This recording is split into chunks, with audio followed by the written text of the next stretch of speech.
Salam, mənim adım Cəfərova Aylin və bu gün biz SAT-də məncə ən danışılan mövzulardan birini açacağıq. SAT-ni nə ilə başlamaq lazımdır və necə davam etdirmək lazımdır? Salam Aylin xanım. Mən sizin suallarınızı cavablandırmağa hazıram. SAT-yə sıfırdan başlayan biri ilk həftə nə etməlidir? Dərhal test həll etməyə başlamalıdır, yoxsa nəsə ayrı bir şey tövsiyə edərsiniz? Deməli, SAT-yə başlanğıc çox vacibdir. Belə ki, əgər yanlış metodla başlanılsa, davam etməyə bilər. Biz Bil Abituriyent məktəbi olaraq bütün şagirdlərimizi diaqnostik test edirik və bu testin nəticəsinə uyğun da şagirdləri müxtəlif qruplara, səviyyələr üzrə qruplara bölürük və demək olar ki, sıfırdan başlayaraq öyrədirik. Reading hissələrini başlanğıc üçün ən doğru addım nədir? Çünki məncə çətin mətn deyil, mətnin suallarının məntiqidir. Deməli, ilk öncə onu qeyd eləyək ki, SAT-də əsas 2 dənə fən var. İngilis dilində riyaziyyat və ingilis dili. Siz indi sual verdiyiniz readingdən, yəni ingilis dili, verbal dediyimiz ingilis dilində reading hissəsi vacibdir təbii ki. Burada şagirdlərə biz suala yanaşmanı öyrədirik. Çünki tekstlər çox böyük olur və bu tekstləri bəzən şagirdlər oxuyub çatdıra bilmirlər imtahanda. Əgər düzgün yanaşma olarsa, düzgün metodla suala əgər başlayarlarsa, təbii ki, qısa müddət ərzində suallara cavablandıra bilərlər. Məzdə əvvəlcə bütün mövzuları öyrənmək lazımdır, yoxsa sual tiplərini tapmaq daha vacibdir? Riyaziyyat ən yaralı yerimizdir. Çünki bəzən valideynlər hətta düşünürlər ki, dim riyaziyyatını şagird yaxşı bilirsə, SAT-ni də yaxşı biləcək. Amma təbii ki, bu belə deyil. Düzdür, 2 vur 2 hər yerdə 4-dür. Amma təbii ki, sualların formatı fərqli olduğuna görə SAT-nin riyaziyyatında şagirdlər bəzən çətinlik çəkirlər.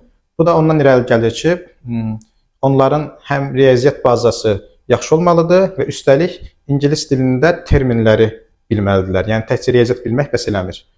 Ona görə biz şagirdlərə riyaziyyatda da yenə sıfırdan başlayırıq və terminologiya öyrədirik, daha sonra mövzulara keçirik. Digital SAT deyirlər ki, əvvəlkinə baxarkən daha fərqlənib.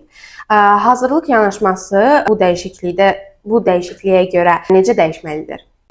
Digital SAT şagirdlərin işini həm biraz asanlaşdırıb, həm də prosesi çətinləşdirib. Niyə görə? Çünki digital SAT-də artıq şagirdlər bütün imtahan boyunca, deyək ki, riyaziyyatda kalkulyator işlətməyə icazə verilir. Amma bu dəfə də sualların formatı dəyişilib. Çünki o sualı hazırlayan dövlət qurumu bilir ki, şagirdlər kalkulyator işlədəcəklər və sualları ona uyğun hazırlayırlar.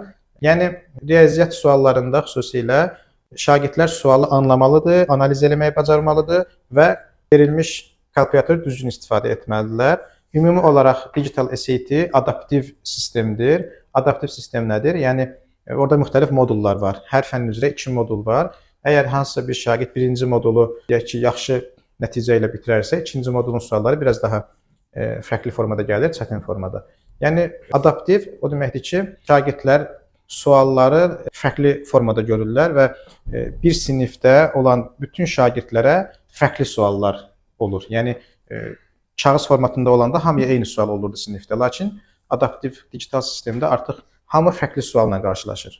Mən hal-hazırda SAT-yə hazırlaşıram, çünki qarşıma qoyduğum məqsədə çatmaq istəyirəm. Çox gözəl. Yəqin ki, SAT-yə hazırlaşmaq üçün özün qərar vermisən və həm Azərbaycanda, həm Türkiyədə və ya digər xarici ölkələrdə oxumaq şansı yaranacaq sənin üçün. Bəli. Müəllim, bəs sizcə SAT-nin üstünlükləri nədir? Bu əslində bir çox valideynləri və şagirdləri maraqlandıran sualdır. Niyə SAT-yə hazırlaşsın bir şagird? Təsəvvür edin ki, bir valideyn övladını həm Azərbaycanda, həm Türkiyədə, həm Avropada, Amerikada, müxtəlif yerlərdə təhsil alması arzusundadır. Ancaq qərar verə bilməyib hara göndərsin və ya necə eləsin. SAT yeganə imtahandır ki, bu imtahan nəticəsi əgər yüksək olarsa şagirddə, şagird Azərbaycanda təhsil ala, universitet təhsilini davam elətdirə bilir və ən gözəl universitetlərdən biri olan Adam Universitetində və yaxud Türkiyədə universitetlərə qəbul ola bilər və yaxud Avropada qəbul ola bilər, Amerikada və digər ölkələrdə. Və SAT-nin üstünlüyü də bizə çox geniş imkanlar yaratmasındadır. Əziz valideynlər, biz Bil Abituriyent məktəbi olaraq şagirdlərin universitetlərə hazırlığını həyata keçiririk və bununla yanaşı universitet qəbul prosesi, sənədlərin hazırlanması, sənədlərin universitetlərə təqdim olunmasında da tam dəstək oluruq. Podkastımız bu qədər. Gəlin çəkilişlərimizi izləmək üçün bizi izləmədə qalın.